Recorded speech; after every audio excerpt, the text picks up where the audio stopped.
The application of the mind to books, arts, or any subject for the purpose of acquiring knowledge. This is to study, defined.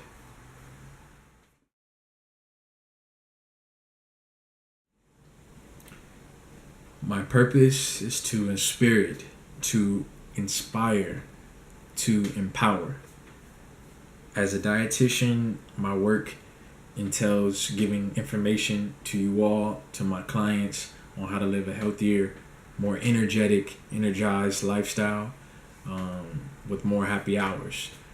As a human being, is to give all the information from psychology, nutrition, spirituality, education, self-improvement, self-empowerment that I can share with you all in order to empower you to be your best self. So something that's really empowered me along my path is, in my studies, has been certain study tools. So I want to go over some study tools. These tools are for the person who does self-study, who wants to improve upon themselves, who wants to learn different topics.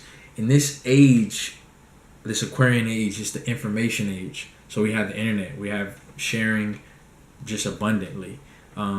People sharing abundantly, sharing information, videos, podcasts, in ways that we haven't had before in the recent past. So with all this information, you need tools to process this information. The greatest tool is the mind, but you need physical tools also. So I want to show some examples of some tools that I utilize while I study and while I have been studying.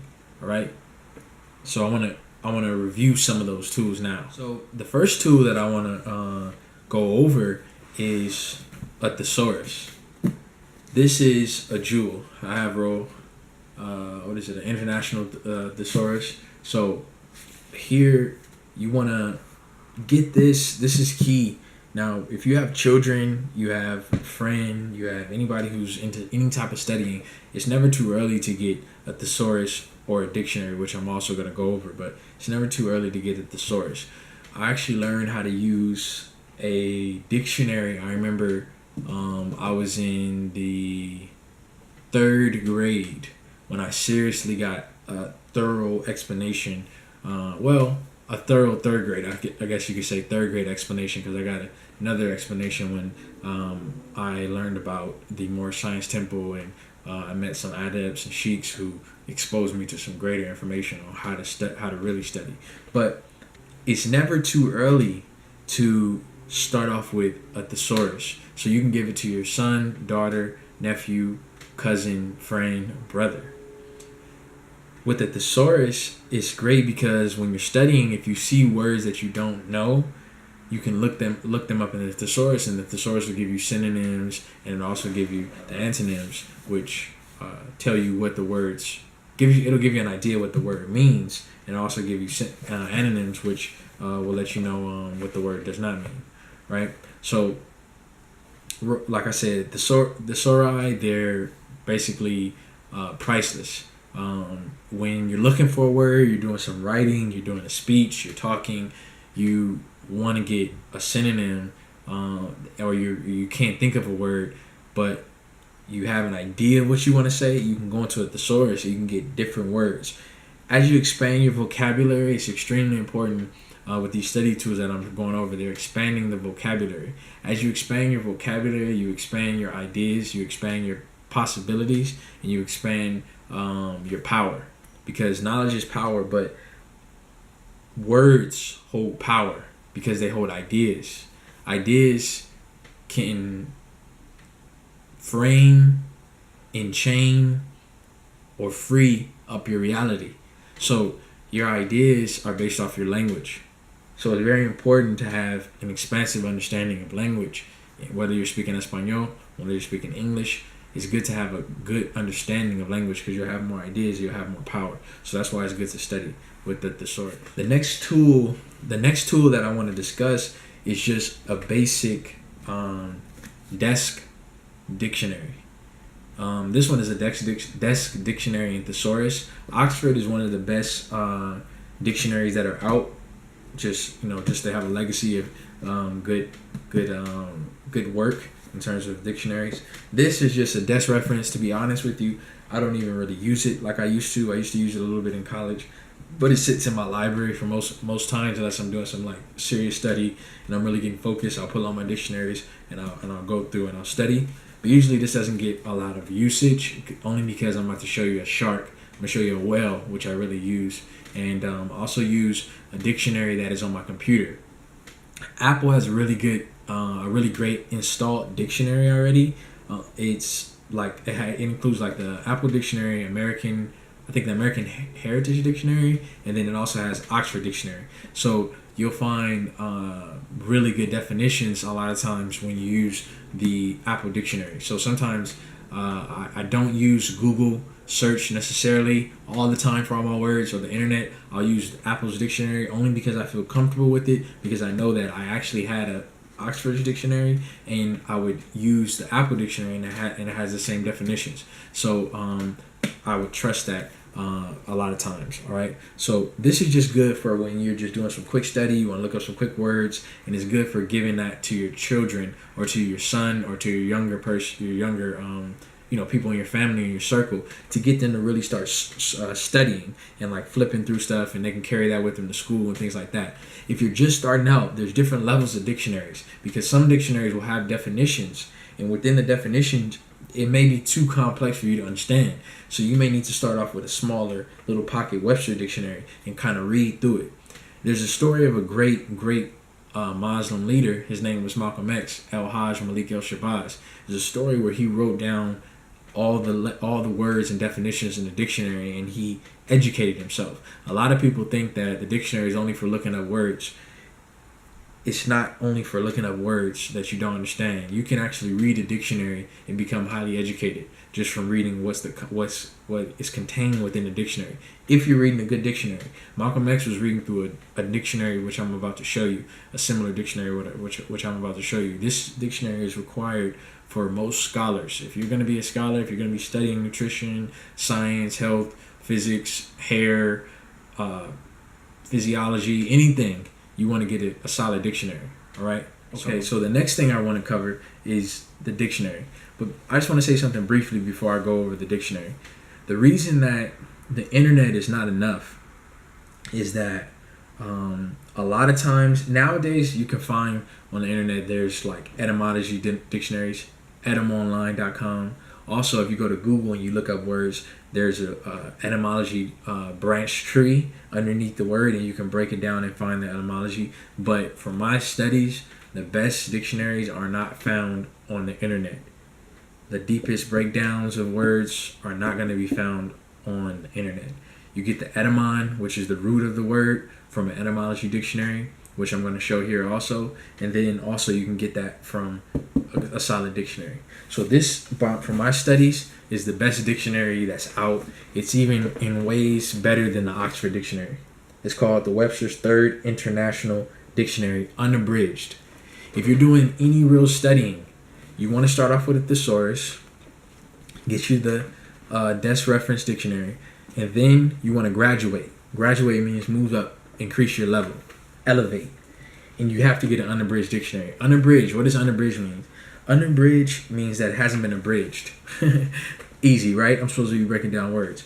Unabridged means that it hasn't been edited or curtailed. Curtailed meaning shortened. So a lot of times they'll have dictionaries, but they won't put in the full definitions because they just shorten them, so they're not this thick. So the dictionaries are simplified.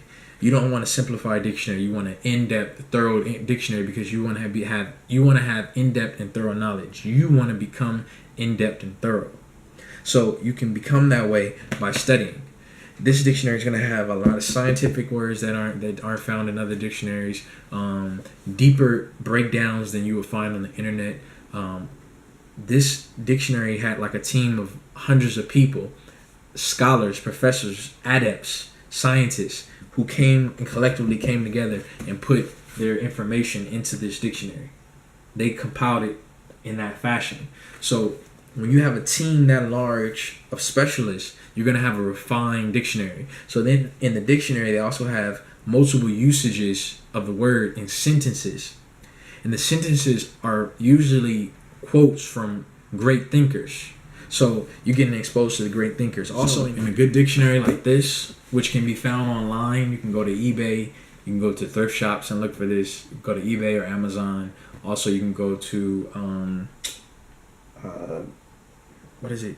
Biblio. I think it's biblio.com. That's where it's like a bookstore, online bookstore, but it's only connected to used bookstores all across the nation. So a lot of times booksellers, small bookstores, I should say, will connect with Biblio, and you can find some jewels. I found some old used books for good prices from biblio.com, which I couldn't find on Amazon, which I couldn't find on the Goodwill websites, which I couldn't find on eBay. I went to Biblio and I found it. So you can get this for cheap. So you can get this for cheap. I was going to tell a story of how I got this from my high school library, but I think that's a side story I don't need to tell. But in here, you'll find that there is a tree of the family languages, so you can get into the Afro-Asiatic languages, you can get into the Indo-European languages. It gives you a guide, a pronunciation guide, so it lets you know how to break down and pronounce the different words. Tells you about the spelling.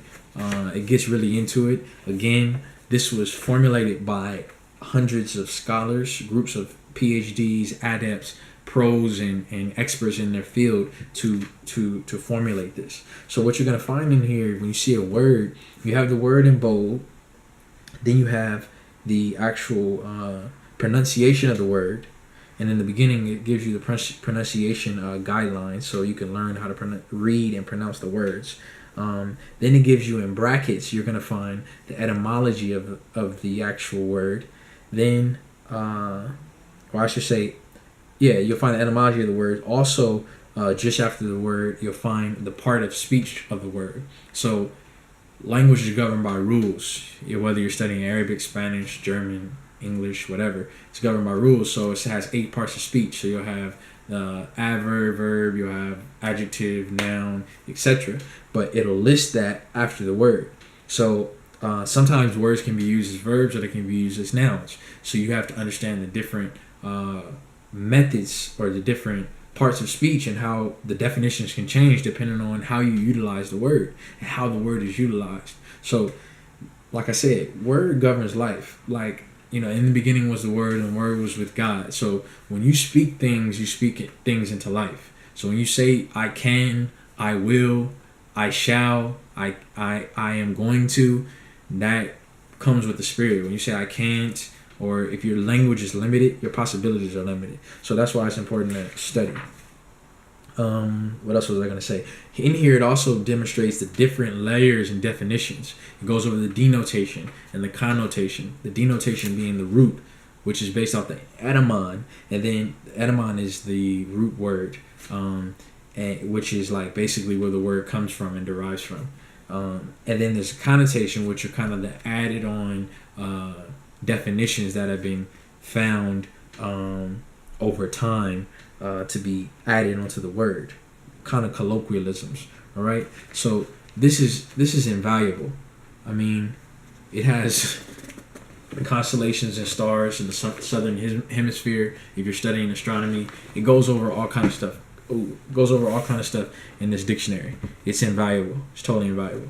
The next thing I want to cover is the Oxford Dictionary of English Etymology. Etymology is key because it gets us down to the denotation of the word, which is called the etymon. The denotation is, like I said before, is the actual foundational root definition. Boom. If you want to look up where a word came from, the root definitions of the word, you can go in and you can study the etymon of the word. So in here, I usually, I find a lot of words interesting, and I'll go in and I'll look for the root of it. Like, for example, energy. We have vigor of expression, working, operation, power displayed, vigor or intensity of action. And so the actual etymology is that it comes from French, which also comes from late Latin, and then it goes all the way down to Greek, which is energia. I can't pronounce it in Greek because I don't speak Greek, but it comes from energia. That's the root word. It tells you that it was originally utilized by Aristotle. So it breaks that down in here. First word I just turned to was energy. If you all can see that. Energy. So, yeah, this is also invaluable. Nowadays, this comes in handy to me not that often, only because I use the other Webster's Third International Dictionary Unabridged a lot, and that has an etymon sometimes, but sometimes this one doesn't have the etymon like I really want it, and so I'll go into the Oxford and dive deep and really get it. You can also find the etymon on the internet now with Google, but I implore you, and I would like to remind you that without these tools, it's going to be very difficult to really get deep into your studies. So it's always really good to learn about different tools to study with. Your brother, your friend, your dietitian. I hope my video has assisted you in adding something to your life to empower you, to inspire you, to inspirit you. If it hasn't, I'll continue using the tools to inspire, inspirit, and empower me. So I'm satisfied. Peace.